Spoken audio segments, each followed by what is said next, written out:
সিজনের প্রথম বড়ই কিনে আনলাম। বড়ইগুলো ভীষণ টক ছিল, তাই বড়ইগুলো দিয়ে আজ আমি টক মিষ্টি ঝাল বড়ই ভর্তা তৈরি করব। এখন বড়ইগুলো পরিষ্কার করে ধুয়ে বটা ছাড়িয়ে নিলাম।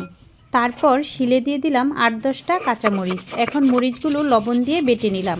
তারপর দিয়ে দিলাম ধনিয়া পাতা। ধনিয়া পাতাগুলো মরিচের সাথে বেটে নিয়েছি। মরিচ আর ধনিয়া পাতাগুলো বাটা হয়ে গেছে। এখন দিয়ে দিলাম বড়ই। তারপর বড়ইগুলো একটু ফাটিয়ে নেব। বড়ইগুলো খুব বেশি করে থেতু করব না, অল্প করে ফাটিয়ে নিয়েছি যাতে করে বিচিগুলো ভেঙে না যায়। তারপর দিয়ে দিচ্ছি বিট লবণ। এখন দিয়ে দেব কাসুন্দি। তারপর দিয়ে দেব বাটা কাঁচামরিচ আর ধনিয়া পাতা।